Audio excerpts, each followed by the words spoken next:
The stars beyond the bridge windows were wrong.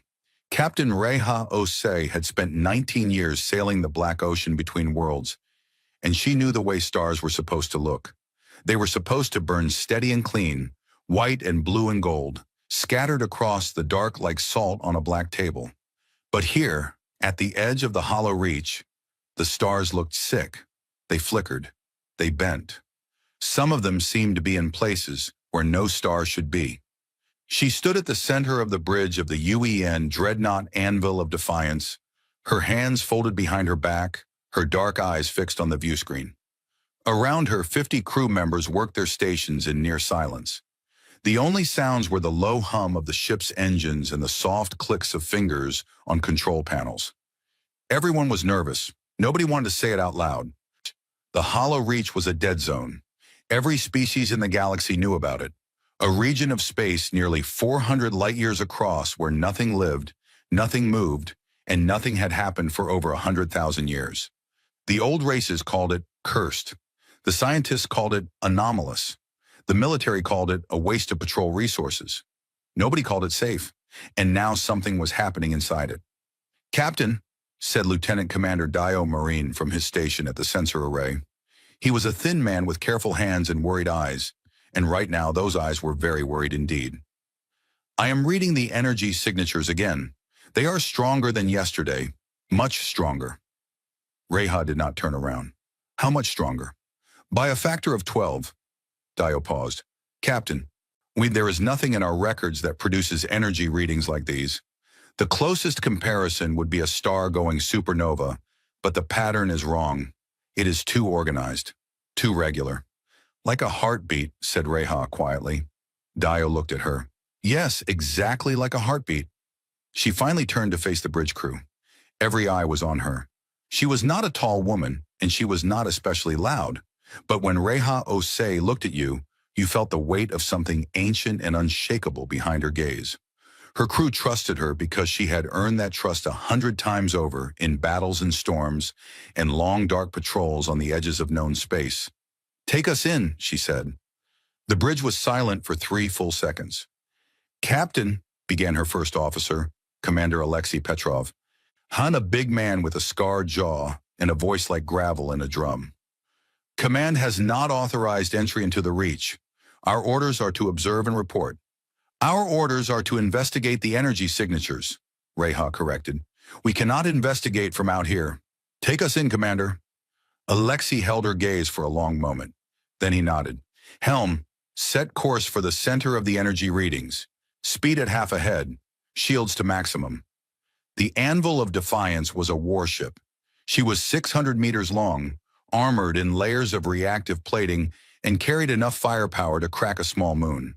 She had been built to fight and survive. As she crossed the invisible boundary into the hollow reach, her hull groaned softly, as if the ship herself was afraid. They traveled for 2 days into the empty dark. There were no stars inside the reach, no planets, no dust, no debris. It was the cleanest stretch of space Reha had ever seen, and that cleanliness felt deeply wrong. Space was supposed to be messy. Space was supposed to be full of leftover pieces from the birth and death of stars. This emptiness was not natural. Something had cleaned this place long ago on purpose. On the 3rd day they found it. It appeared on the sensors first as a solid mass, impossibly large, sitting alone in the absolute center of the reach. As they got closer and the visual feeds sharpened, the bridge crew fell into a silence that went beyond quiet. It was the silence of people looking at something their brains could not fully accept. It was a structure, a built thing, but it was the size of a moon.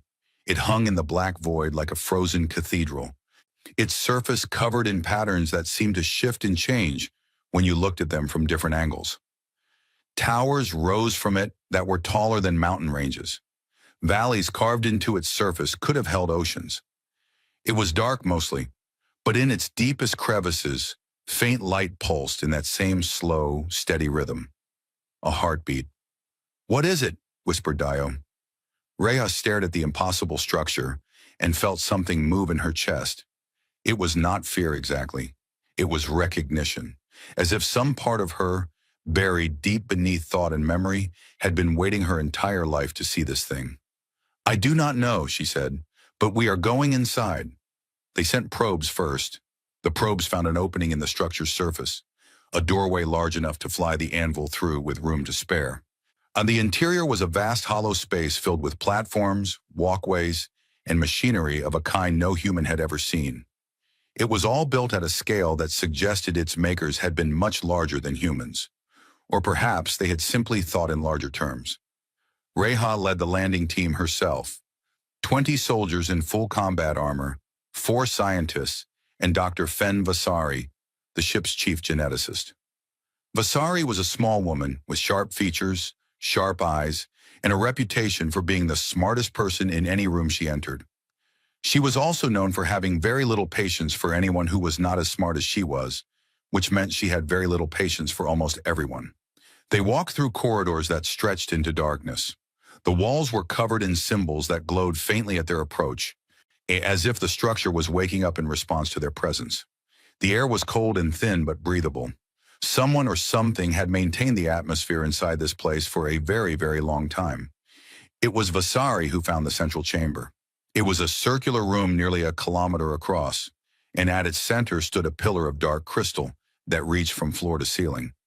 The pillar was covered in what looked like frozen lightning, lines of energy that pulsed with that same heartbeat rhythm. Around the base of the pillar, a ring of smaller pillars held what Vasari immediately recognized as data storage devices, alien, ancient, incomprehensible in their technology, but unmistakably designed to hold information.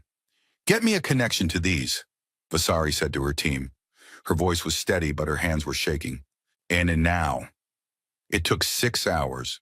6 hours of Vasari and her team working with equipment that was not designed to interface with technology 100,000 years old. 6 hours of false starts and dead ends, and moments where the alien systems seemed to resist their efforts. But Vasari was brilliant, and she was stubborn, and in the end, the data began to flow. What it showed them broke the world. The first files were biological records, genetic blueprints of extraordinary complexity, detailing the design and construction of a living organism. Vasari stared at the data scrolling across her screen and felt the blood leave her face. She knew this genome. She had studied it her entire career. Every geneticist on Earth had studied it. It was the most analyzed, most mapped, most thoroughly understood genome in human science. It was human DNA. But it was not a record of something found. It was a record of something made. The files showed the design process, the choices, the modifications, the thousands of careful decisions that had gone into building a species from raw genetic material. It was an engineering document, and the thing it described engineering was humanity. Vasari read on in growing horror. The organism designated as the target species, humans, had been designed with specific goals in mind. High physical resilience, extreme adaptability to different environments, elevated aggression responses, powerful social bonding instincts that would create unbreakable unit cohesion, creative problem-solving under extreme stress, a neurological architecture that thrived on conflict and competition. They were not natural. They were not an accident of evolution. Yet they were a weapon, designed, built, and seeded on a small blue planet in an unremarkable star system, then left to grow and develop until they were ready to be collected. The designers called themselves the Shapers. The records described them as the oldest civilization in the galaxy, ancient beyond any meaningful measure of time. They had risen when the galaxy was young and had shaped it according to their will for millions of years. They had created dozens of species, hundreds of worlds and technologies that bent the laws of physics like soft metal. And then they had encountered something that frightened them. The records were incomplete on this point. The threat was described in terms that Vasari's translation software struggled with. An entropy, a dissolution, something from outside the galaxy that consumed everything it touched. And not by destroying it, but by unmaking the rules that allowed it to exist. The Shapers called it the unraveling. The Shapers had fought the unraveling and lost. Their civilization had been shattered, reduced from a galaxy-spanning empire to scattered remnants. In their desperation, they had conceived a plan. They would build the perfect warrior species. They would seed it on a world far from the fighting and let it develop in isolation, growing strong through its own struggles and wars. When the time came, they would return, take control of their creation, and send it to fight the unraveling. Humanity was that species. Earth was the garden where the weapon was grown. And the Shapers had not disappeared. They had retreated into the deepest part of the hollow reach to wait and to sleep. The structure around them, this moon-sized forge cradle, was their workshop, their barracks, and their alarm clock. It was waking up because they were waking up. Reha read the report in the small briefing room aboard the anvil. She read it twice. Then she set the tablet down on the table and stared at the far wall for a long time. "You are certain," she said to Vasari. "I have never been more certain of anything in my life," Vasari replied. She looked exhausted. She looked afraid. She also looked angry, and Reha understood that anger because she felt it too. The genetic markers match perfectly. The design specifications describe human DNA with an accuracy that could not be coincidental. "Captain, we were built. Every war we ever fought, every empire we ever raised and destroyed, and every time we clawed our way back from the edge of extinction, it was all according to their design. They made us to be warriors, and then they sat back and watched us practice on each other." Reha closed her eyes.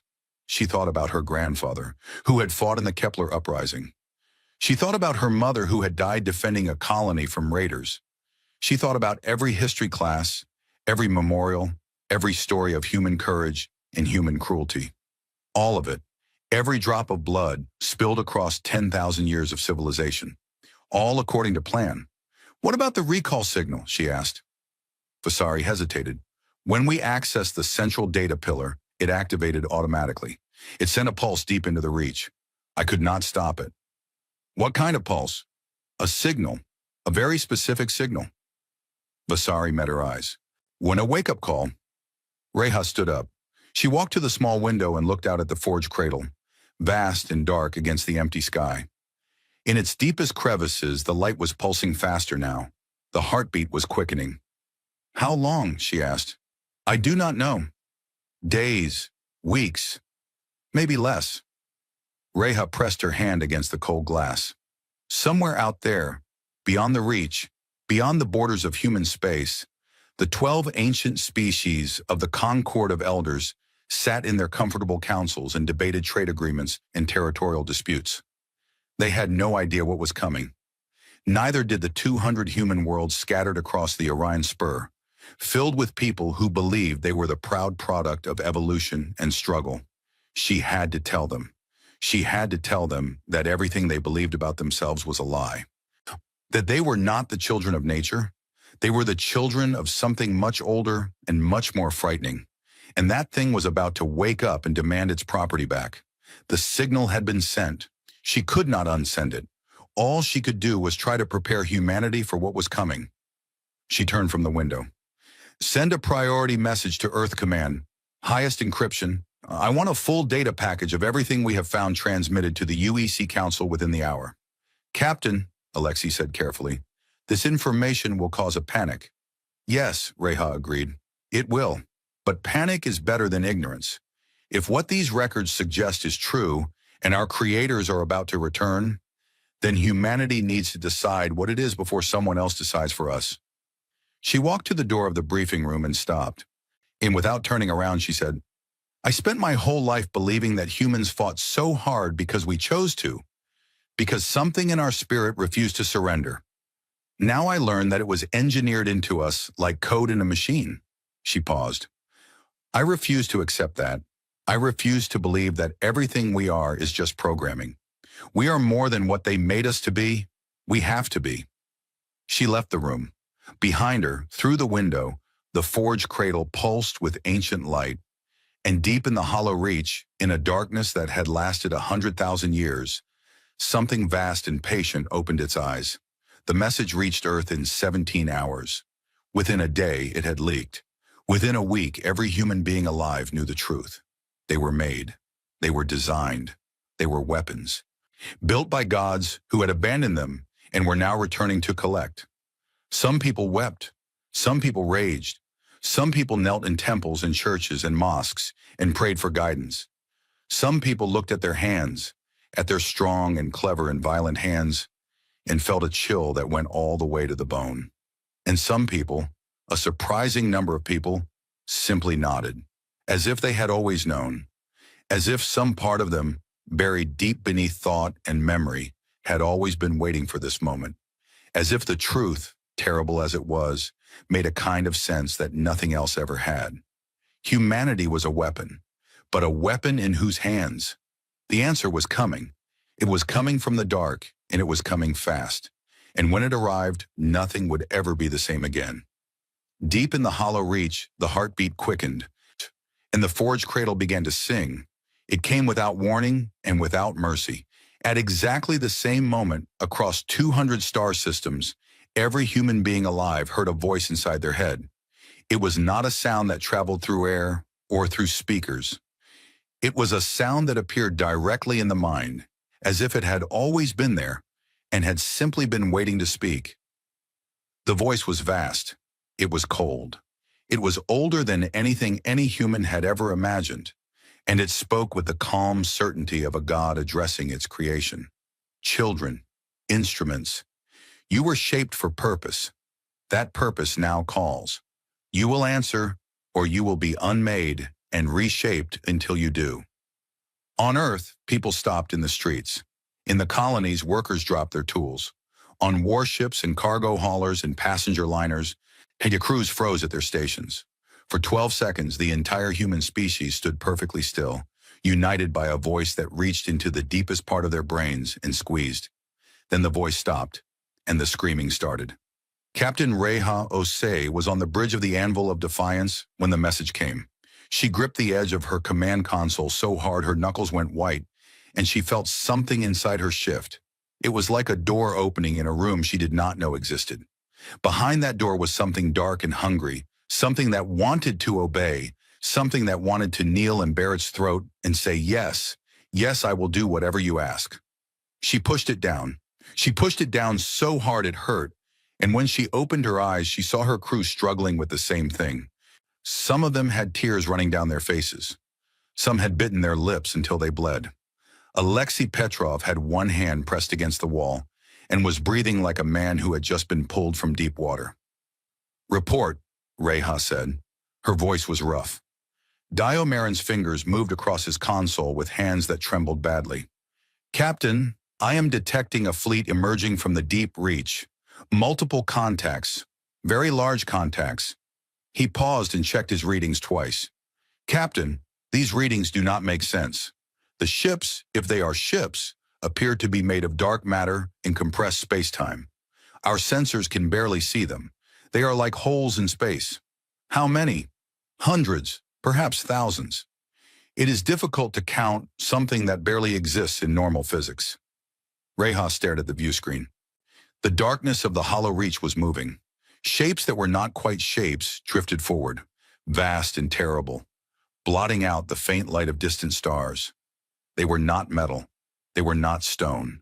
They were something else entirely, something that existed on the edge of reality. And they moved with the slow patience of creatures that had never needed to hurry in their entire existence.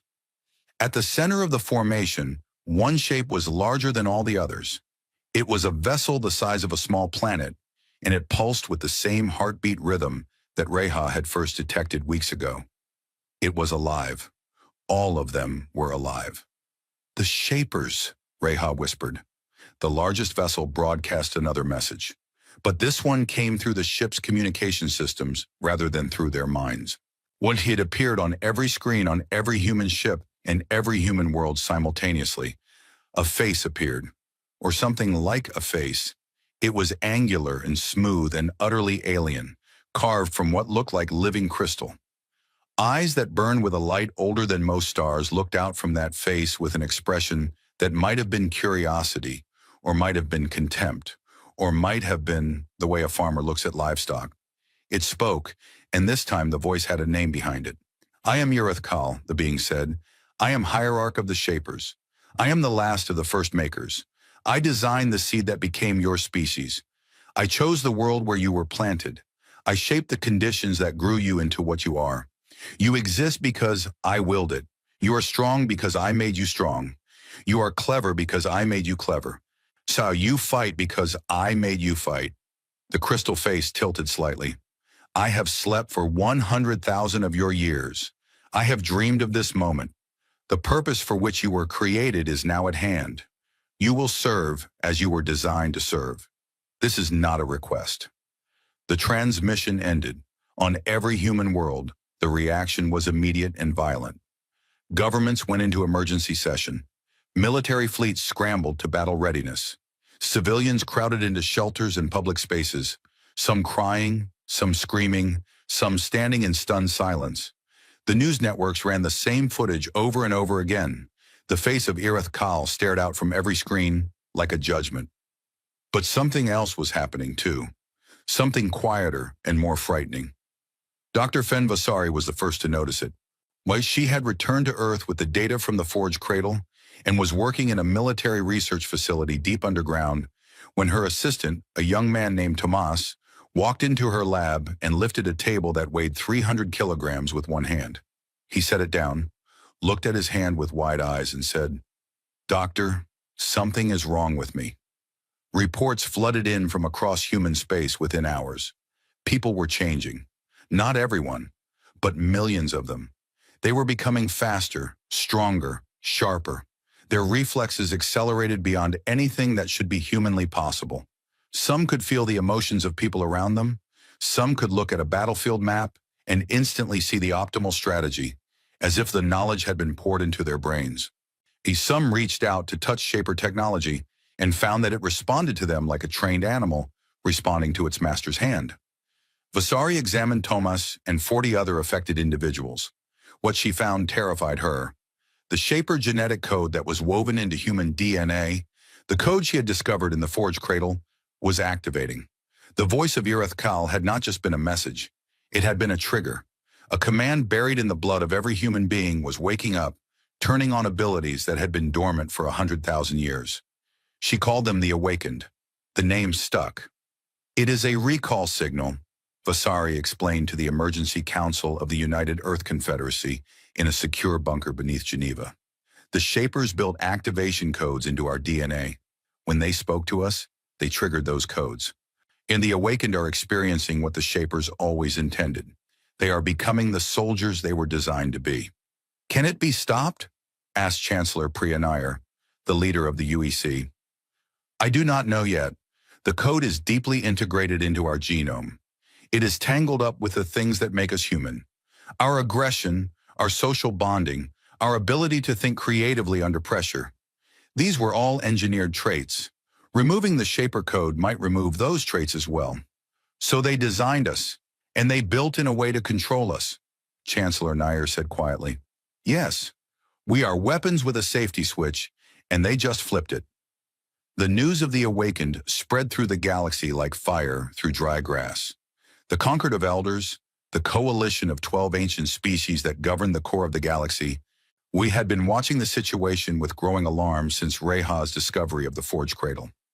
Now their alarm turned to fear, and their fear turned to action. The Concord had always been uneasy about humanity. Humans expanded too fast. They bred too quickly. They fought too well. In 3,000 years, they had gone from a single planet to 200 systems, and they showed no signs of slowing down. The older races had dealt with aggressive species before, but there was something different about humans, something that did not fit the normal patterns. Now they knew why. Humans were not natural. They were engineered weapons, created by the most powerful civilization the galaxy had ever known. And those creators were back, apparently intending to activate their weapons and use them. And the emergency session of the Concord lasted 72 hours. When it ended, High Speaker Malis of the Iridari, the oldest member species, delivered the Concord's decision in a broadcast to all civilized space.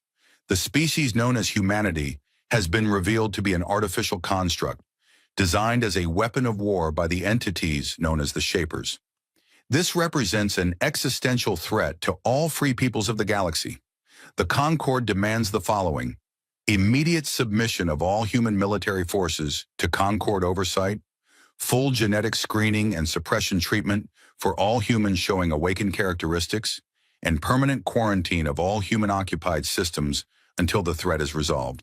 If failure to comply will result in the human species being classified as a hostile weapon system and treated accordingly. The ultimatum hit human space like a bomb. Submission, quarantine, genetic suppression. The Concorde was not offering help. It was offering chains.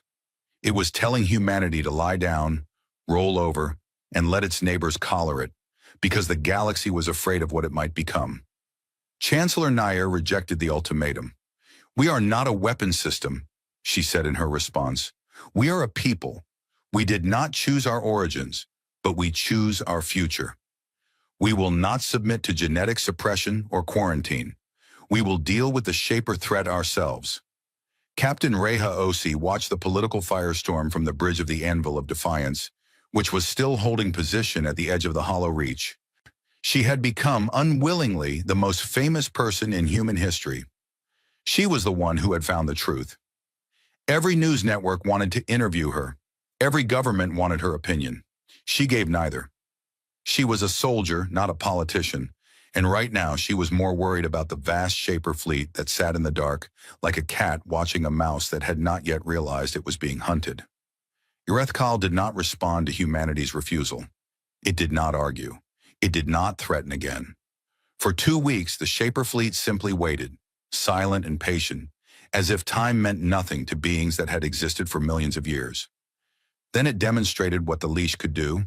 Ashen Vale was a human colony on the outer edge of settled space. 40 million people lived there. It was a farming world, green and peaceful, here known for its wide plains and gentle weather. Most of its population had no military training. They were families, workers, children. 70,000 of them were awakened. On a Tuesday evening, local time, every awakened person on Ashenvale stopped what they were doing. They stopped in the middle of conversations, in the middle of meals, in the middle of holding their children. Their eyes went blank. Their faces went flat, and then they began to kill. They killed with their bare hands. They killed with tools, with kitchen knives, with farming equipment. They moved with terrible speed and precision, cutting through the unprepared population like machines designed for exactly this purpose. Because that was what they were. The Shaper code in their blood had been activated at a deeper level, overriding their consciousness, their will, their identity. They were puppets, and Urethkal was pulling the strings. The massacre lasted 14 hours. By the time the nearest military fleet arrived, Ashenvale was silent. The cities were dark. The fields were red. 40 million people were dead. The awakened who had been used as weapons were dead too, their bodies burned out by the intensity of the Shaper override. They had not wanted to do what they did. In their final moments, some of them had screamed behind their own eyes, trapped inside bodies that no longer belonged to them. Rethkal sent one final message. No face this time. Just the voice, cold and vast and utterly without pity. You were built with a leash. I hold it. This was a demonstration. The next will not be limited to a single world. Submit to your purpose, or I will activate every awakened human in existence and let them tear your civilization apart from the inside. You have 30 standard days. The galaxy watched in horror. The Concorde of Elders used the massacre as proof that humanity was too dangerous to exist uncontrolled. Fleets began massing on the borders of human space, not to help, to contain. On Earth, in the bunker beneath Geneva, Chancellor Nair sat in a room full of generals and admirals and scientists, and the silence was the silence of people who had just realized that the trap they were in had no obvious exit. Reha Osi was there by holographic link from the Anvil. She looked at the faces on the screen, the fear and the fury and the despair, and she spoke. Ashenvale was not a defeat, she said. It was a message. Urethkal wanted to show us that we cannot resist, that we are what it made us and nothing more. It wants us to believe that our only choices are submission or destruction. She leaned forward. I do not accept those choices. We are more than code in a strand of DNA. We are more than weapons waiting to be fired. Every human being who has ever loved someone, who has ever built something, who has ever looked up at the stars and wondered what was out there, They did those things because they chose to, not because they were programmed to. Reha, said Chancellor Nair softly, 40 million people are dead. Yes, and their deaths will mean nothing if we kneel. Ireth Kal built us to be warriors. Fine, then let us be warriors. But we fight for ourselves. We fight for our own future. We find a way to break the leash, Aaron, and then we show our creator what its weapon can do when it chooses its own targets. Dr. Vasari, who had been silent until now, spoke up. Her voice was flat and hard. I have been studying the Shaper Code since the Forge Cradle. The control mechanism, the leash, it is deep, but it is not perfect. They built it 100,000 years ago, and we have changed since then. Evolved, drifted from their design in ways they may not have predicted. I believe I can find a way to break it. Not remove it, that would kill us, but overwrite it. Keep the gifts, burn out the control. How long? Asked Reha. Vasari met her eyes through the holographic link. Give me time and resources and people willing to take terrible risks, and I will give you an army that no one controls but itself. You have it, said Chancellor Nair. Whatever you need. I need volunteers, said Vasari. People willing to let me rewrite their DNA while they are still alive. The process will be painful.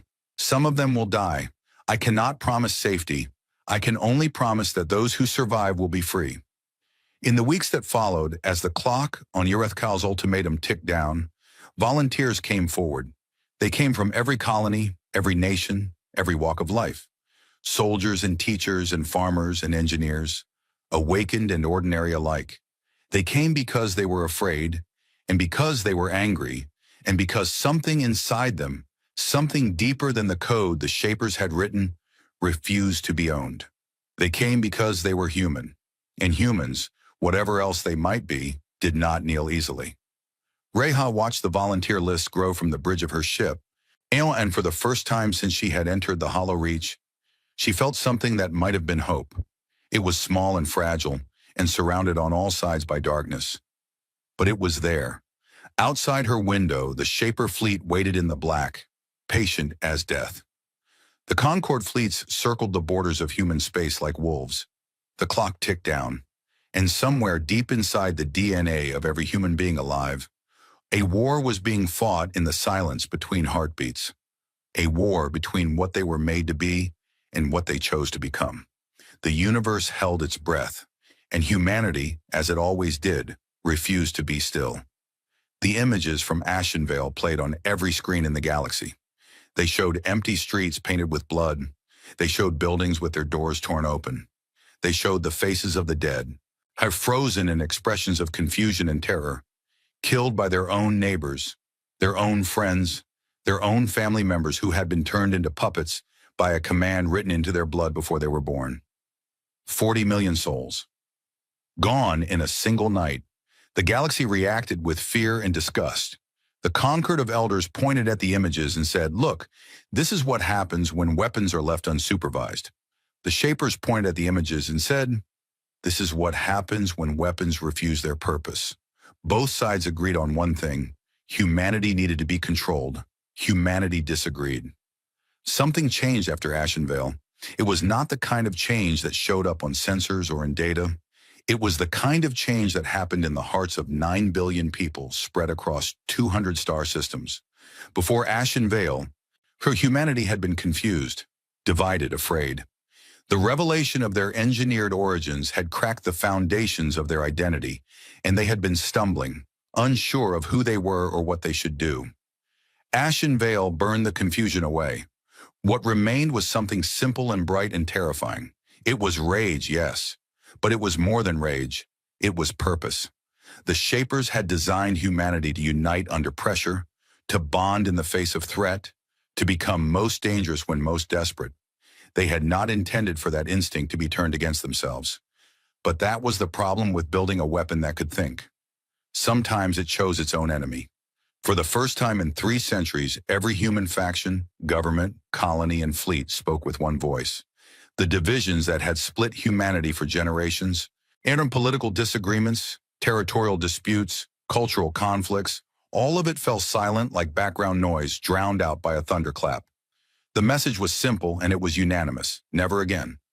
In the underground facility beneath Geneva, Dr. Fen Vasari worked with the focus of a woman who had declared war on the laws of biology itself.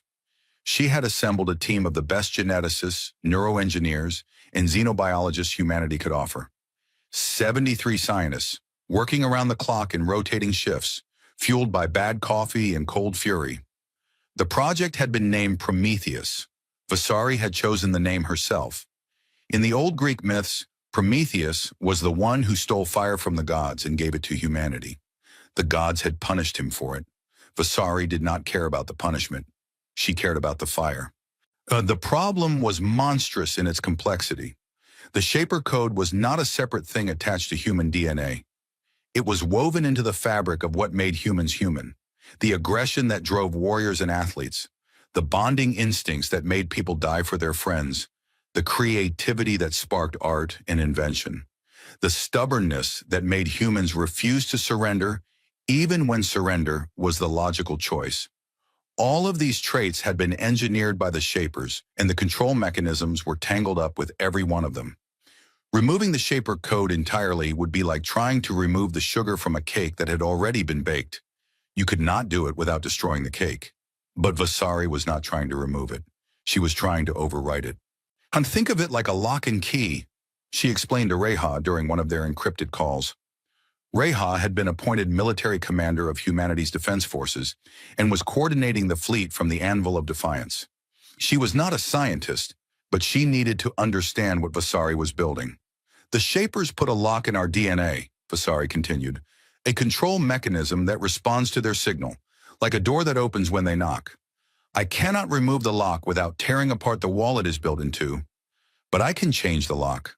I can rewrite it so that their key no longer fits. We keep everything that makes us strong. We just burn out the part that lets them control us. And this works? Reha asked. Vasari paused. In theory, yes. In practice, I have no idea. When the only way to find out is to test it on a living human being. The process involves rewriting active genetic code in real time, which will cause massive neurological disruption, pain, seizures, possible brain damage, possible death. What are the odds of survival? Based on my models, approximately 70%. 3 out of 10 die. Yes. Reha was silent for a long time. Have you tested it? I tested it 4 hours ago, on myself. Reha stared at her. Vasari looked like she had been through a war. Her eyes were bloodshot. Her hands were wrapped in bandages where she had clawed at them during the seizures. There was a bruise on her forehead where she had hit the floor. But she was alive, and she was smiling, and it was the kind of smile that frightened people. I am free, Vasari said. I can feel the difference. The part of me that wanted to obey, the compulsion that came when Irith Kal spoke, it is gone, burned out. I am still myself, still human, still everything I was before. But the leash is broken. You could have died. Then I would have died free. That was enough for me. Word of Vasari's success spread through human space like wildfire. Within days, volunteers were flooding every military recruitment center, every hospital, every research facility. They wanted the treatment. They wanted to be free. They knew the odds. They did not care. The first wave of Prometheus treatments was administered to 10,000 military volunteers. The process was brutal. The patients lay on medical beds while nanomachines rewrote their genetic code at the cellular level. They screamed. They thrashed against their restraints. Some of them whispered the names of people they loved. Some of them prayed. Some of them cursed the Shapers with every breath. 7,000 survived.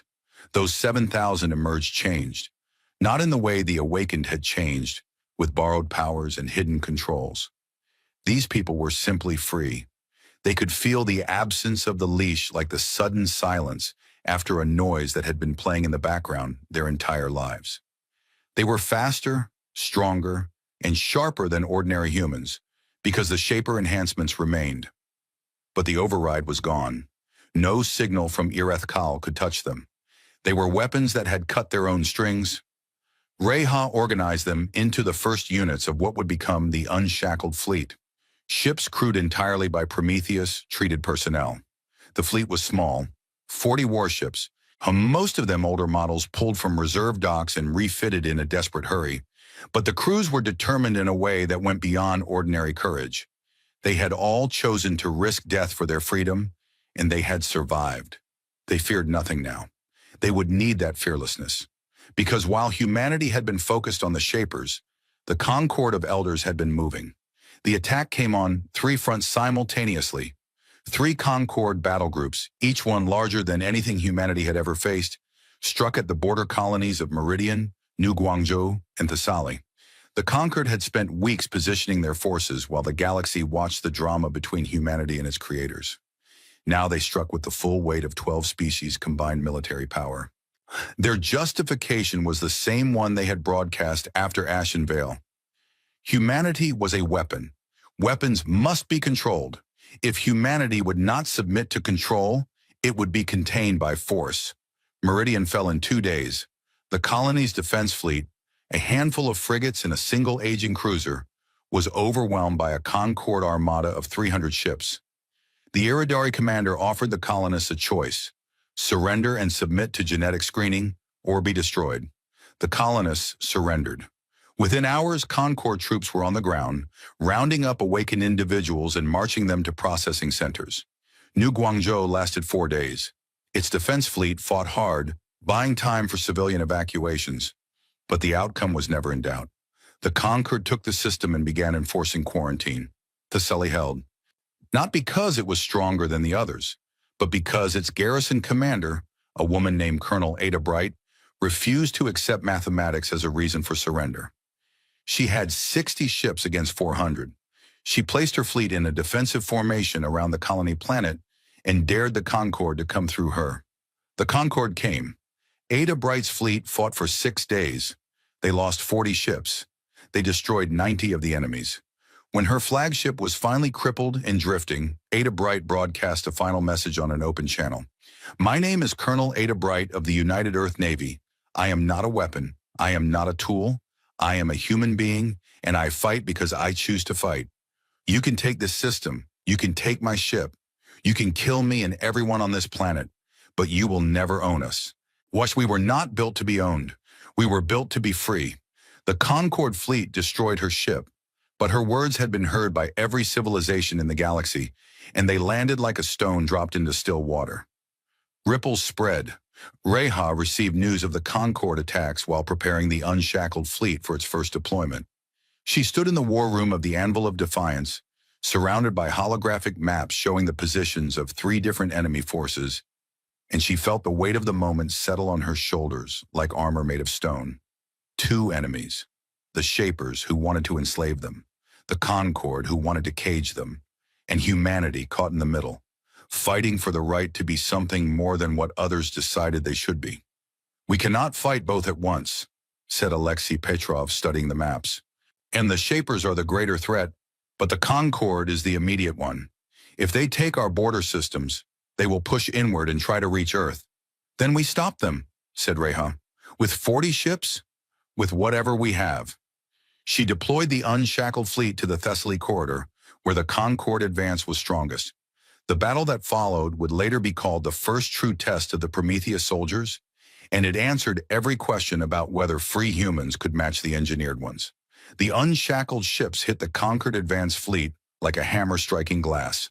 The Prometheus crews fought with a speed and ferocity that stunned the Concord commanders. These were not the panicked, desperate defenders of the border colonies. These were soldiers who had looked death in the face, chosen freedom, and come out the other side with nothing left to fear. They flew their ships with reckless precision, exploiting gaps in the Concord formations that no tactical computer would have predicted, because no tactical computer could account for the creativity of a human mind fully unleashed. In 3 days, the Concord advance stalled. In 5 days, it began to retreat. In 7 days, the Thessaly corridor was clear. But the victory was small, and the war was vast, and Reha knew that 40 ships could not hold back the galaxy forever. It was during this brief pause that Irith Kal made contact again. Not the booming voice that had echoed in every human mind.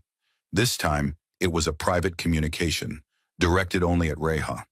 The Shaper hierarch appeared on her personal screen as she sat alone in her quarters. Its crystal face was unreadable.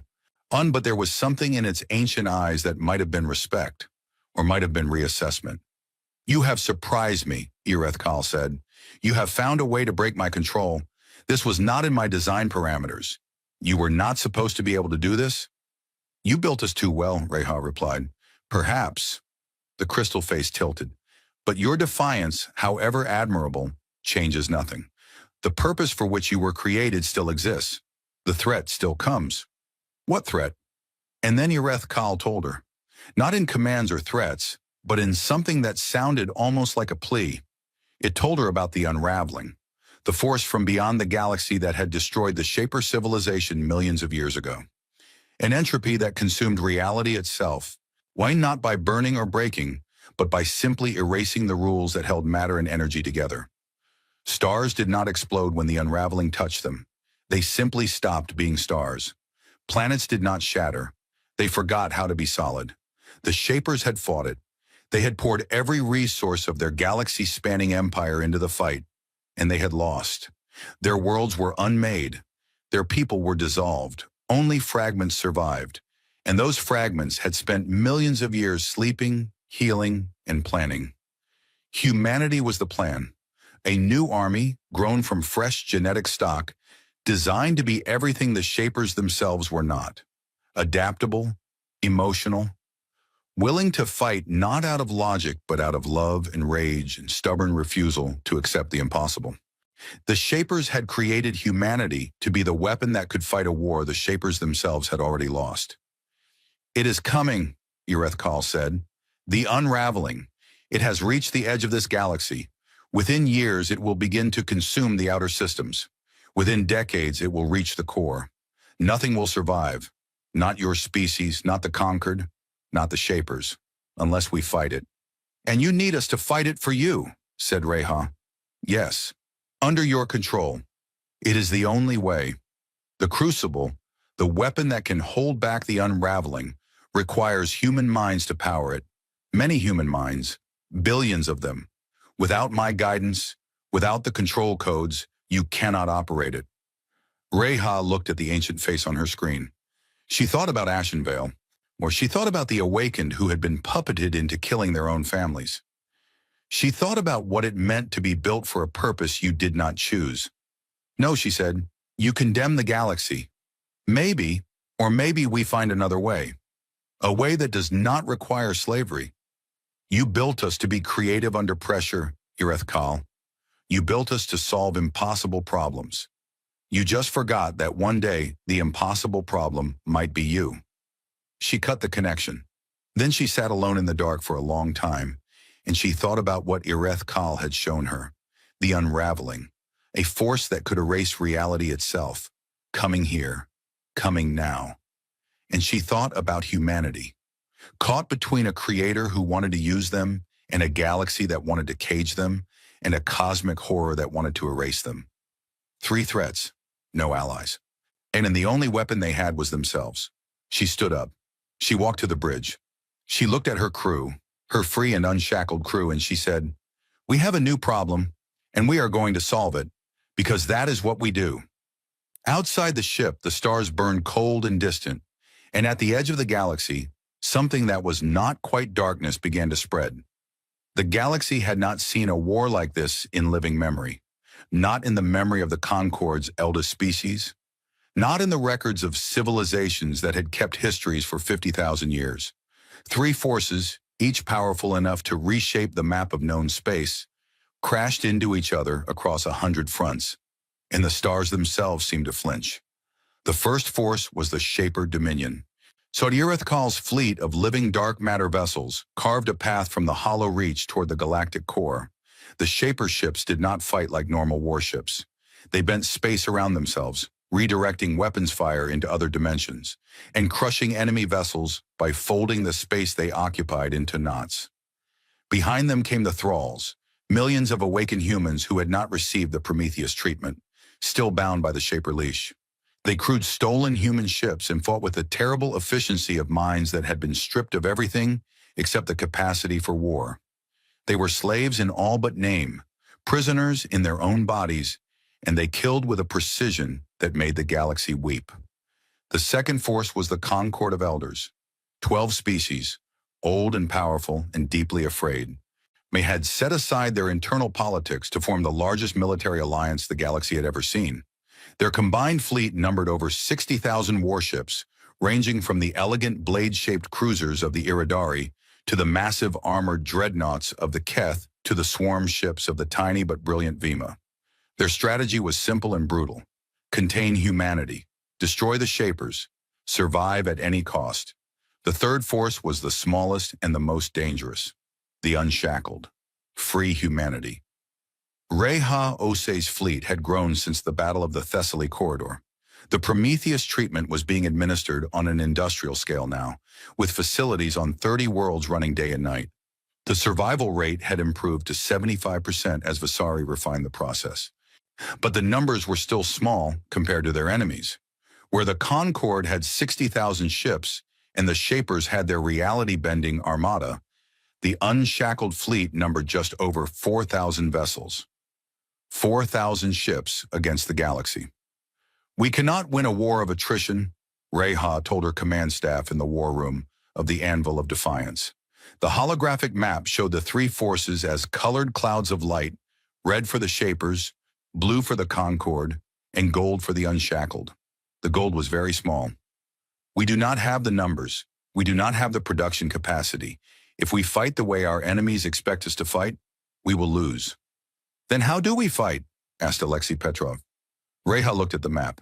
"We fight like humans. We cheat." The Unshackled strategy was born out of desperation and genius. Instead of trying to hold territory or match their enemy's fleet for fleet, Reha divided her forces into fast, independent strike groups. Each group was led by a Prometheus-treated captain and given a single standing order: cause as much chaos as possible. The strike groups hit supply lines, ambushed isolated squadrons, raided shipyards, and disappeared before the enemy could respond in force.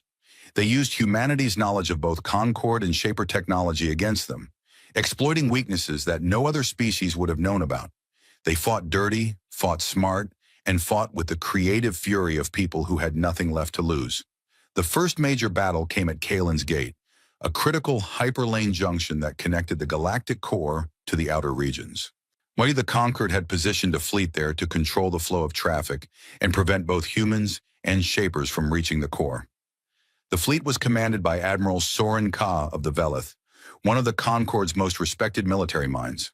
Soren Ka had 500 warships, Reha had 93. The battle lasted 11 days. Reha's fleet arrived through an uncharted approach vector that should have been impossible.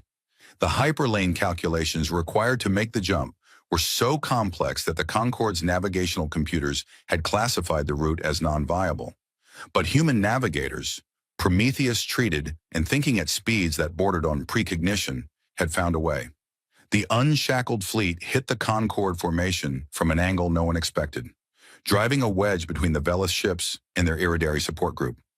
The first day saw 20 Concord ships destroyed for the loss of 7 Unshackled vessels. Sorenka regrouped and counterattacked, using the Velith fleet's superior numbers to try to envelope the human ships. Reha refused to be enveloped. She kept her fleet moving, always moving, dancing through gaps in the Concord formation like water through a closing fist. Her captains fought with an independence and initiative that bewildered the Concord commanders. In the Concord military, orders came from the top. Ships followed their admiral's plan. In the Unshackled fleet, every captain was trusted to think, to adapt, to make decisions on the fly. It was messy and chaotic, and it worked brilliantly.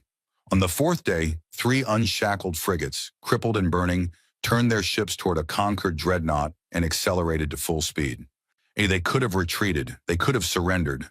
Instead, they rammed. The dreadnought's shields held against the first 2 impacts but failed on the third. The explosion took out the dreadnought and 2 cruisers beside it. On the 6th day, an Unshackled destroyer group led the Concord's heaviest ships into an asteroid field where they had pre-positioned mines. 11 Concord vessels were destroyed in the first volley. The rest retreated into the open, where Reha's main force was waiting. On the 9th day, Soren Ka sent a private message to Reha. It was not an offer of surrender. It was not a threat. It was a single line of text in the Velith language, a phrase that had no direct translation into human speech but meant something close to, "You fight as the old stories say the Shapers themselves once fought." And I understand now why they feared what you might become. On the 11th day, Sorenka withdrew. The unshackled fleet held Kalen's gate. They had lost 31 ships. The Concorde had lost over 100. The news spread through the galaxy like an earthquake. And for the first time, the other species began to wonder if maybe, just maybe, they were fighting the wrong enemy. While Reha held the gate, Dr. Fen Vasari was fighting her own war. She had been studying the Shaper thralls for months, the millions of awakened humans still under Irithkal's control. They were the Shaper's army, and every day that army grew as Irithkal activated more dormant Shaper code in unprotected populations. Vasari could not reach those people directly. They were deep in Shaper-controlled space, beyond any line the unshackled fleet could reach. But she could reach them another way. The Prometheus overwrite was a genetic signal. It rewrote the Shaper control code at the cellular level. Normally, it required direct administration through nanomachines injected into the bloodstream. But Vasari had been working on something new, a broadcast version, a signal that could be transmitted through Shaper communication channels and would trigger the overwrite in any human who received it. It was the most ambitious piece of genetic engineering in human history. Vasari was essentially trying to set off a chain reaction of freedom using the Shaper's own communication network against them. She led a covert strike team into Shaper-controlled space aboard a stolen freighter with a modified communications array bolted to its hull. The team consisted of 12 Prometheus-treated soldiers, the 4 technicians and Vasari herself. They had no backup. No rescue was coming if they failed. Vasari did not care. She had not cared about her own survival since the day she injected herself with the first Prometheus treatment.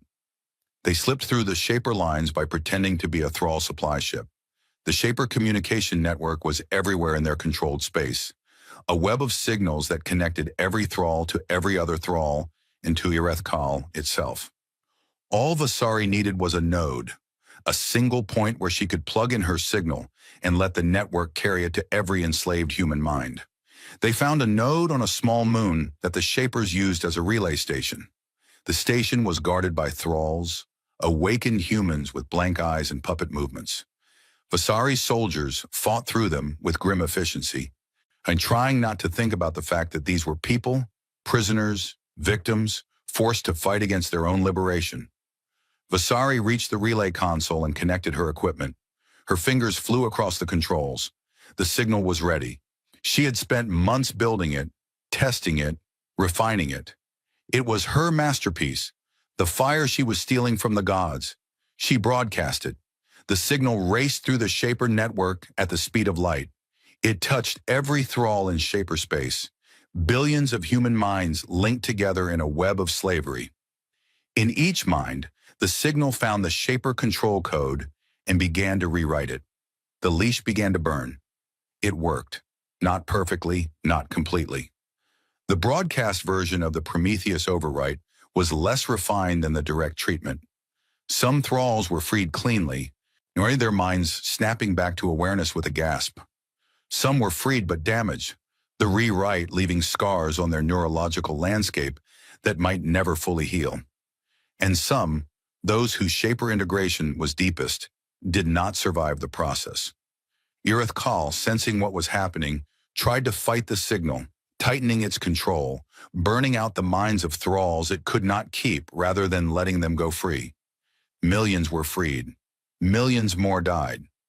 Vasari watched the data scroll across her screen and wept. She wept for the freed and the dead alike, because both represented something the Shapers had never intended. Choice.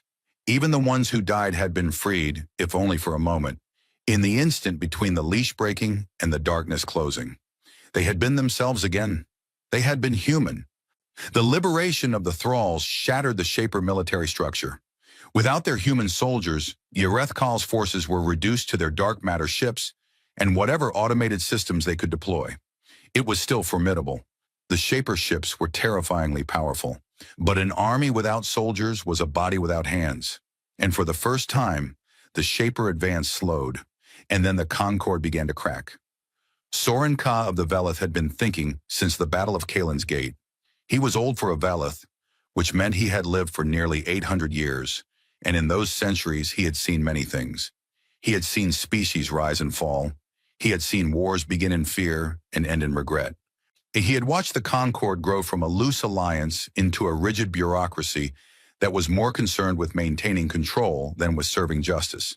He looked at what the Concord was doing, quarantining human colonies, performing forced genetic screenings, treating an entire species as guilty because of how they were born, and he felt something he had not felt in a very long time: shame. The Veleth withdrew from the Concord alliance. They were followed within days by the Dremori, a quiet and philosophical species that had voted against the war from the beginning. Together, they sent a message to the unshackled fleet. "We do not agree with what was done to your people," the Veleth Dremori message read. "We do not agree with what is being done to your people now. We offer alliance, not control, not oversight, an alliance between equals." Reha accepted. For the first time, humanity had friends. But the clock was running out for everyone. The unraveling arrived at the galaxy's edge 6 months ahead of the Shaper's predictions. It did not announce itself.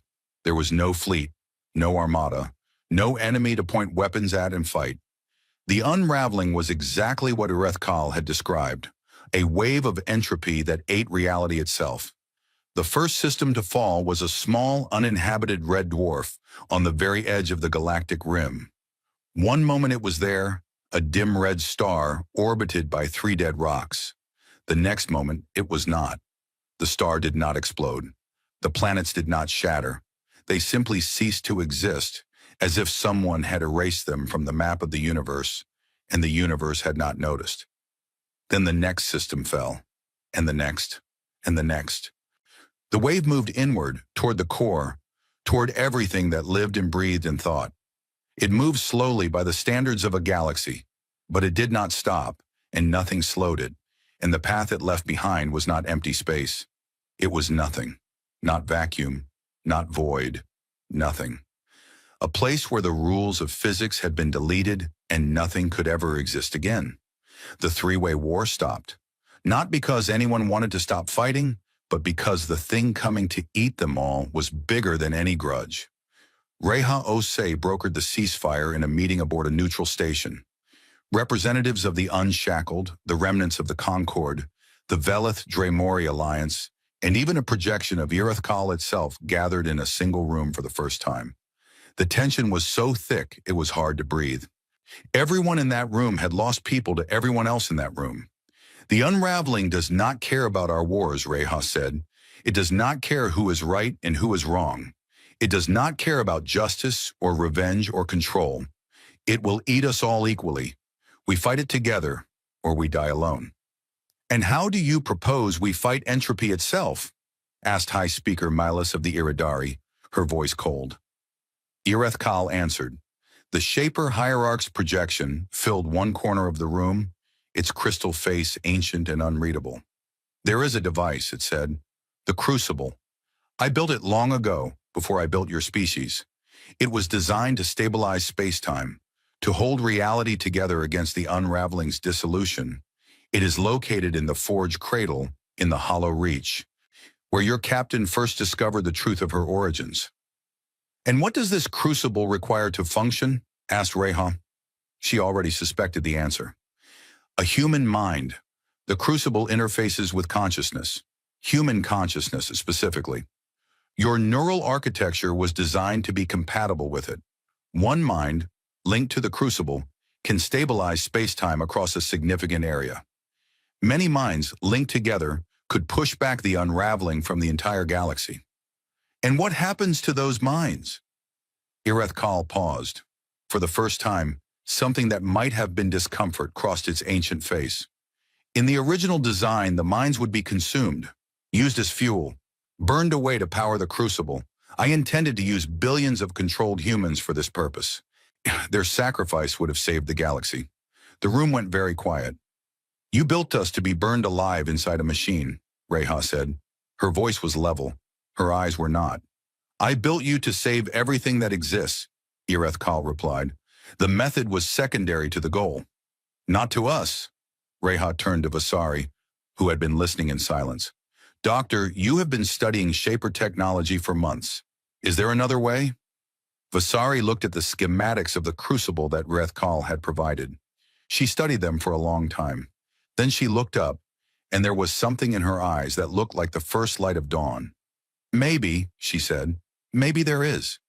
The crucible was designed to consume minds because that was the brute force approach. But the Prometheus overwrite changed the way human minds interact with Shaper technology. We are not thralls anymore. We can interface with Shaper systems as operators, not fuel. If I can adapt the Prometheus code to work with the crucible, it might be possible to link human minds to it without destroying them. Might be possible, repeated Alexei Petrov. I will not lie to you. The risk is enormous, and it will require something the Shapers never planned for. Willing cooperation. Not one mind forced into the machine, but thousands of minds choosing freely to link together. The power comes from the choice, from people deciding, of their own free will, to fight. Reha looked around the room. She saw fear. She saw doubt. She saw the weight of all the death that had already happened and all the death that was still coming. And underneath it all, in the eyes of every human present, she saw the same stubborn light that had burned in Ada Bright's eyes when she had faced 400 ships with 60. The same fire that had driven millions to volunteer for the Prometheus treatment when they knew 3 in 10 would die. Then we go to the Forge Cradle, Reha said, all of us, together, and we show the unraveling what happens when it picks a fight with people who refuse to stay down. The Allied fleet began to assemble, human and Velith and Dremori ships, and what remained of the Concord, and even the dark matter vessels of the Shapers, all moving toward the Hollow Reach. Moving toward the heart of everything, moving toward the place where humanity's story had begun. And behind them, the edge of the galaxy continued to disappear, one star at a time, like candles being blown out by a wind that came from nowhere and would never stop. The Allied fleet entered the Hollow Reach like a river of light pouring into an ocean of darkness. Reha Osei stood on the bridge of the Anvil of Defiance and watched the ships stream past her view screen. Human dreadnoughts with their angular gray hulls scarred by months of war. Velith cruisers that moved like silver needles through the black. Dremori science vessels, fragile-looking but carrying the brightest minds of their species. The remnants of the Concord fleet, uncomfortable allies who still flinched when human ships came too close. And behind them all, drifting at the edges of the formation like dark clouds, the Shaper vessels of Rethkal, is ancient and alien and watching everything with the patience of creatures that had seen galaxies born and die. 12,000 ships in total. It was the largest fleet ever assembled in the history of the galaxy, and everyone aboard knew that it might not be enough. The Forge Cradle appeared on sensors within hours of their entry. The moon-sized structure hung in the absolute center of the Reach, just as Reha had left it months ago. But it had changed since her first visit. The faint heartbeat light that had pulsed in its deepest crevices was now a steady glow, bright enough to cast shadows on the hulls of passing ships. The structure was fully awake, and at its heart, the crucible was waiting.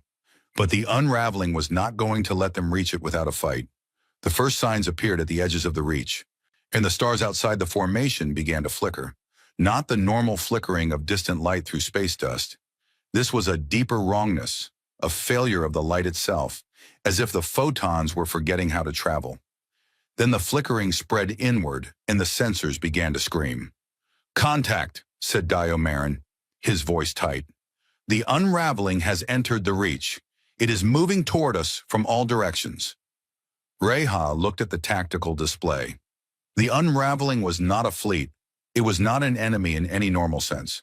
It was a wave of dissolution, a spreading zone where the rules of reality broke down and everything within them simply stopped existing. On the display, it appeared as a gray wall closing in from every direction, shrinking the safe zone around the Forge Cradle like a noose tightening around a throat. "Muek, how long until it reaches the cradle?" she asked. "At current rate of advance, approximately 14 hours. 14 hours. That was all the time they had. 14 hours to reach the crucible, activate it, and push back a force that had already consumed the edges of the galaxy. "All ships, full speed to the Forge Cradle," Reha ordered. Dr. Vasari, are you ready? Vasari's voice came through the communication link from the medical ship Hope's Edge, which sailed at the center of the formation, shielded by the heaviest warships in the fleet. The modified Prometheus interface is loaded. I have the link ready to broadcast to all volunteers. But Reha, I need to be honest with you. I have tested this on small groups. 12 people linked together through the interface. It worked. But what we are attempting now is thousands of minds linked simultaneously. I do not know what will happen. Best guess. If it works, we save the galaxy. If it does not, the people in the link will suffer massive neurological damage. They may die, they may survive, but lose who they are. And the alternative is the unraveling eats everything. Yes. Reha closed her eyes for a moment. When she opened them, the fear was still there. But it was small, locked away in a box that she could deal with later, if there was a later. Send the call for volunteers. The call went out across the fleet. It was simple. It was honest. It told every Prometheus-treated human aboard every ship exactly what was being asked of them and exactly what the risks were. It promised nothing. It offered no comfort except the knowledge that what they were doing mattered. Within 30 minutes, 18,000 people volunteered. They came from every ship in the fleet, soldiers and engineers and medics and navigators. Men and women who had survived the Prometheus treatment, who had already chosen once to risk death for freedom, and who were now choosing again to risk everything for the survival of a galaxy that had spent the last several months trying to destroy them. Reha read the list of names and felt something in her chest that was too big for words. But before the crucible could be activated, the fleet had to reach it, and the unraveling was not the only obstacle in their path. The last of Irith Kal's thralls appeared between the fleet and the forge cradle.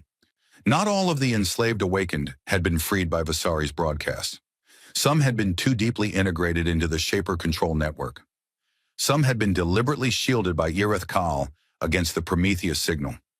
These were the most powerful awakened, the ones whose Shaper enhancements ran deepest, and they had been held in reserve for this moment. 200 stolen human warships, crewed by people who were no longer people. Their faces were blank. Their movements were mechanical. They fought with a precision that was almost beautiful and completely inhuman, because the mind directing them was not human. It was Irith Kal, the last Shaper hierarch, reaching through the leash to use its final pieces in the last game it would ever play. The Thrall fleet moved to block the approach to the forge cradle. Behind them, as the unraveling crept closer, the Allied fleet was caught between an army of slaves and the end of reality. Reha did not hesitate. All combat ships engage the Thrall fleet, clear a path to the cradle, protect the volunteer ships at all costs. The Battle of the Hollow Reach began in the shadow of the end of the world. The Allied fleet hit the Thrall formation like a wave hitting a seawall.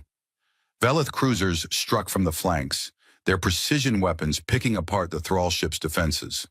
Human dreadnoughts charged up the center, their captains fighting with the reckless brilliance that had become the hallmark of the unshackled fleet. Dromori vessels hung back and coordinated, their superior sensors giving the Allied captains a complete picture of the battlefield. The Thralls fought back with mechanical perfection. Every shot was aimed precisely. Every maneuver was calculated to maximize damage.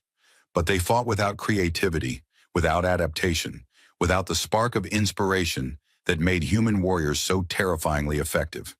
They fought like machines, because that was what the Shapers had reduced them to. In the middle of the battle, reality began to fray. The unraveling was close enough now that its effects were leaking into the battlefield. Ships at the edges of the formation reported instruments failing, hull plating dissolving, weapons malfunctioning in ways that made no physical sense. A Concorde cruiser at the rear of the fleet simply vanished, not destroyed, but erased, as if it had never existed at all. The fleet pushed forward, the Thralls pushed back. Ships died on both sides and the gray wall crept closer. Rhea led from the front. The anvil of defiance drove through the Thrall formation like a spear, its weapons cutting a corridor toward the forge cradle. Beside her, Alexei Petrov coordinated the fleet's movements with the steady calm of a man who had already accepted whatever was going to happen and had decided to spend his remaining time being useful. Thrall flagship ahead, Alexei reported. It is blocking the main approach to the cradle. The Thrall flagship was a massive human carrier, stolen in the early days of the war.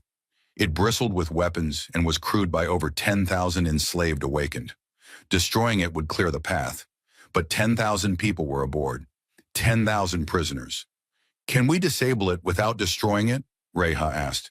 Unlikely at this range, and we do not have time for a surgical approach. The unraveling will reach the cradle in less than 6 hours. Reha stared at the flagship on her screen. 10,000 people who had been stolen from their lives and turned into puppets.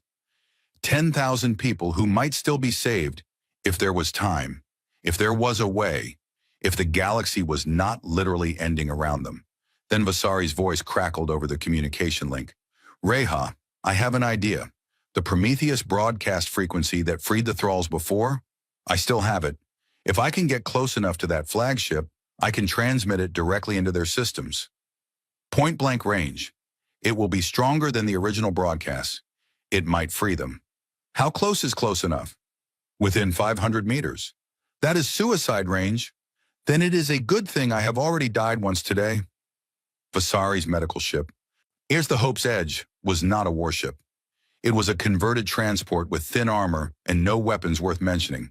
But it had the most advanced communication array in the fleet, modified specifically for the Prometheus broadcast.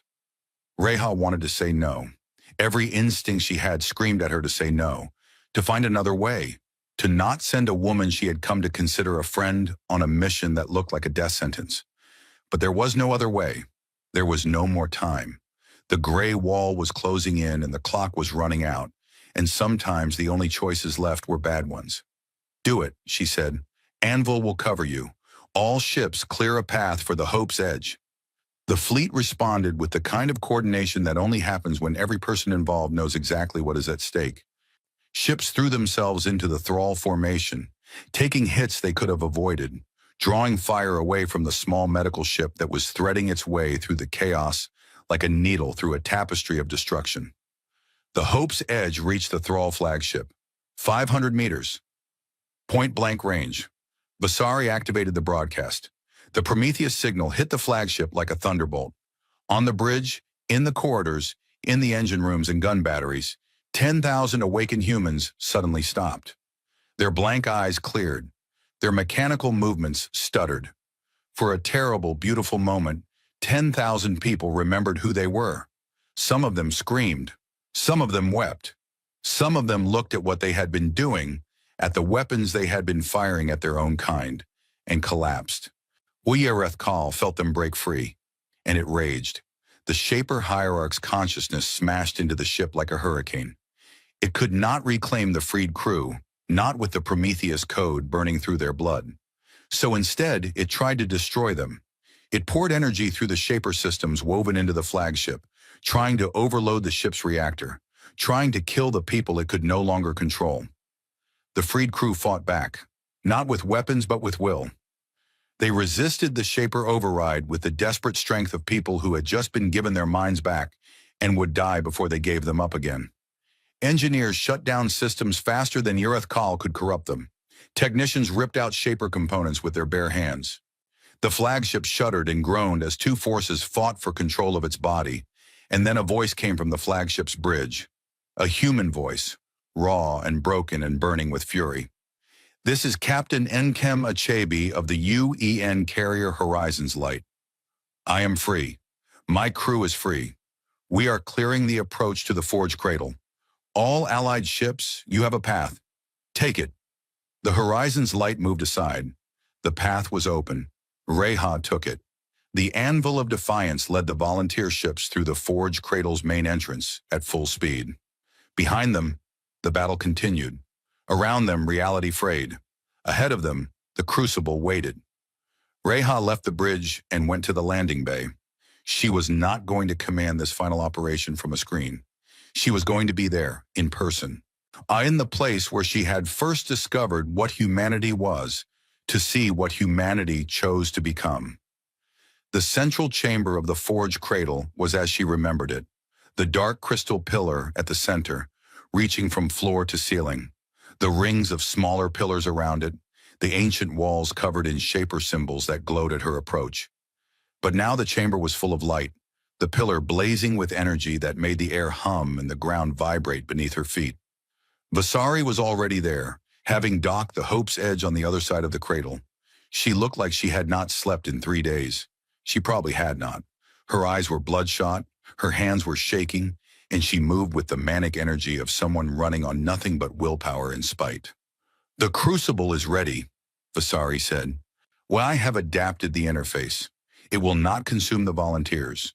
It will link their minds together through the pillar and use their combined consciousness to stabilize space-time across the galaxy. The power comes from the network, from the connection between minds, from the choice. Will it work? It should, it must. I have run out of time to be uncertain." The volunteers arrived. 18,000 people filed into the central chamber and took positions around the crystal pillar. They sat on the floor, on the steps, on the ancient platforms. Some held hands, some closed their eyes, some looked up at the pillar with expressions of wonder and fear and determination. Reha stood before them. She was not a politician. She was not good at speeches. But she looked at these people, these impossible, stubborn, our beautiful people who had volunteered to risk their minds to save a galaxy that had tried to destroy them, and she found the words. "They made us," she said. Her voice echoed in the vast chamber. "The Shapers. They designed us in this very place. They shaped our DNA. They chose what we would be. Warriors, weapons, tools. They gave us strength and cleverness and rage, and they built a leash into our blood so they could control us when the time came." She paused. "We burned the leash. We broke the chains. We are no one's property and no one's weapon. But that is not why we are here today. We are not here because we are free. We are here because we choose to be. Every one of you could have stayed on your ships. Every one of you could have said no. The odds are terrible. The risks are real. But you are here. You are here because you looked at the end of the galaxy and you said no. Not today. Not while I can still fight." She felt tears on her cheeks. She did not wipe them away. "The Shapers built us to fight their war. The conquered tried to chain us because they were afraid of what we might be. The unraveling does not care about any of it. It will erase us all, human and Velith and Dremori and Iridari and Shaper, without distinction. But we care. We care about each other. We care about the people on those ships out there. We care about the people on every world in this galaxy, even the ones who wanted us destroyed. We care because that is what we choose. Not because we were programmed, because we choose." She turned to Vasari. "Light it up." Vasari activated the crucible. The crystal pillar blazed. Energy cascaded through the chamber in waves of light that passed through walls and floors and ceilings as if they were not there. The 18,000 volunteers felt the connection snap into place, felt their minds reach out and touch each other, felt themselves become part of something vast and warm and impossibly strong. It was not what the Shapers had intended. The Shapers had designed the crucible to consume individual minds, to burn them like fuel in an engine. But the Prometheus interface changed the equation. These minds were not fuel. They were operators. And they were not forced, they were willing. And willingness, it turned out, changed everything. The network formed. 18,000 human minds, freely linked, freely choosing, freely giving their strength to the fight. The power that flowed through the crucible was not the cold mechanical energy of enslaved consciousness. It was something warmer and wilder and infinitely more powerful. It was the power of choice, of love, of stubborn, irrational, beautifully human refusal to accept the impossible. The crucible fired. A wave of stabilizing energy erupted from the forge cradle and raced outward at the speed of light. It hit the unraveling like a wall of fire hitting a curtain of ice. Where the two forces met, reality flickered and screamed and bent. For one terrible moment, it seemed like the unraveling would push through, would overwhelm the crucible's output, would consume everything. And then the volunteers pushed back. They pushed with their minds, they pushed with their wills. They pushed with every memory of every person they had ever loved, every sunset they had ever watched, every meal they had ever shared, every laugh and every tear and every ordinary, precious, irreplaceable moment of being alive.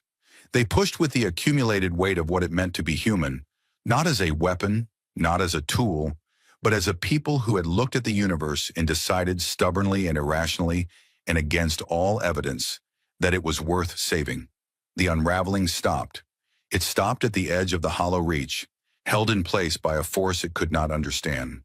A force born not from engineering or design, but from the free choice of 18,000 people who refused to let it win. Then, slowly, impossibly, it began to retreat. The crucible's wave pushed outward, restoring space-time, rebuilding the rules of reality that the unraveling had erased. Stars that had flickered came back to full brightness. Space that had become nothing became space again. The gray wall pulled back, pushed to the very edge of the galaxy, and held there, contained behind a barrier of stabilized space-time that shone like a wall of golden light. In the central chamber of the forge cradle, 18,000 volunteers opened their eyes. Some of them were weeping, some were laughing. Some simply sat in stunned silence, feeling the lingering echo of 18,000 minds connected as one. The experience had left marks. Some volunteers would struggle with headaches and disorientation for months. A few hundred had suffered more serious neurological damage. But no one had died. No one had been consumed. The fire had been stolen from the gods, and this time, Prometheus did not burn. Reha looked at them and smiled, and her smile was the most beautiful thing that anyone in that room had ever seen. The aftermath came in waves. The unraveling was contained but not destroyed. It pressed against the barrier at the galaxy's edge, testing it, probing it, looking for weaknesses. The crucible would need to be maintained, the network of volunteer minds refreshed and rotated for years, perhaps for centuries. But it held. For now, it held. Irithkal retreated into the depths of the hollow reach. The last Shaper hierarch had watched its creation defy it, break its leash, refuse its purpose, and then accomplish that purpose anyway, on their own terms, in their own way. It had watched humanity do the impossible thing that it had designed them to do, but not in any way it had designed them to do it. It had been proven wrong in the most fundamental way a creator could be proven wrong. Its creation had surpassed its design. In its final communication with Reha, Irithkal said only one thing. I built you to be a weapon. You became something else. I do not have a word for what you are. We do, Reha replied. We call it free. Irithkal fell silent. Its ships withdrew into the deep reach, settling around the forge cradle like sleeping giants. It was not dead. It was not gone, but it was diminished, and for the first time in its millions of years of existence, it was alone with the knowledge that it had been wrong. The Concord of Elders dissolved. It had been cracking for months, and the events at the Hollow Reach shattered it completely. The alliance that replaced it was something new. Built not on hierarchy and control, but on the principle that no species, no matter how powerful or how frightened, had the right to chain another. Humans sat at the table as equals, architects of a new order, rather than subjects of an old one. The Velith and the Dremori, who had broken from the Concord when breaking was hardest, became humanity's closest allies. Admiral Soren Ka of the Velith attended the signing of the new charter and shook Reha's hand, and the look in his ancient eyes was not fear or suspicion, but something that might have been friendship. The Prometheus treatment became a rite of passage. Every human, upon reaching adulthood, was given the choice to undergo the procedure and burn out the last traces of the Shaper leash. The choice was free. No one was forced. No one was pressured. But almost everyone chose it. Because the thing about freedom was that once you knew it was possible, you could not settle for anything less. The survivors of Ashenvale were honored. Their names were carved into a memorial that floated in orbit above their world, a world that was slowly being rebuilt by people who refused to let the dead be forgotten. Colonel Ada Bright, who had faced 400 ships with 60 and died with defiance on her lips, was given the highest honor the new Galactic Council could bestow. Her words were inscribed on the hull of every ship in the unshackled fleet. We were not built to be owned. Captain Nkema Chebe, who had been a thrall for months and had fought his way back to himself in the final battle, took command of the rebuilt Horizons Light and became one of the most decorated officers in the fleet. Why he never spoke about what it had been like to be controlled. He did not need to. Everyone who had been freed understood.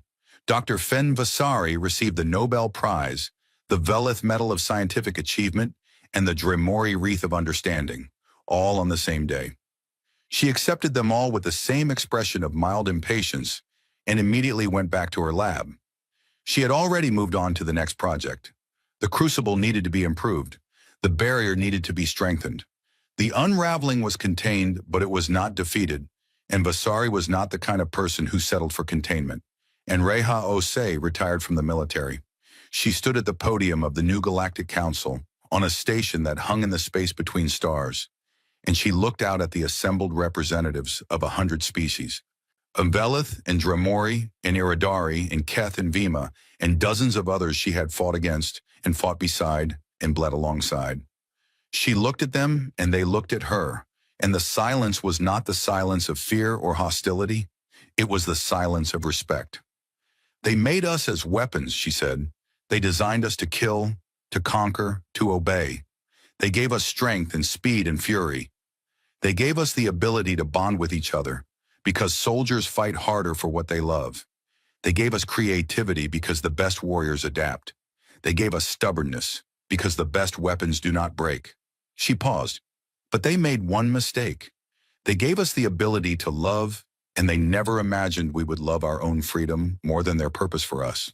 Why, they never imagined we would love each other more than we loved obedience. They built us to fight, and we fight, but we choose what we fight for.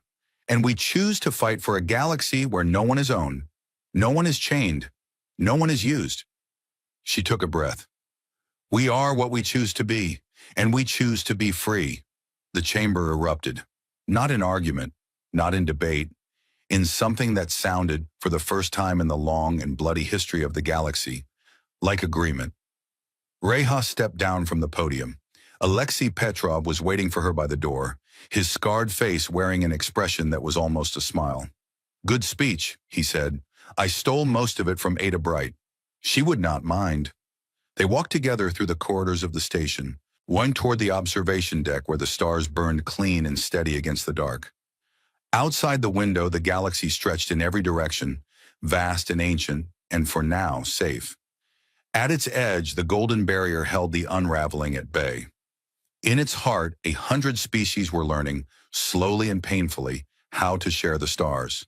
And deep in the hollow reach, in the forged cradle, where it all began, a young scientist named Lena Vasari, Fen Vasari's niece, sat in the central chamber and studied the shaper technology that surrounded her. She had stayed behind when the fleet departed, drawn by the same curiosity that had driven her aunt.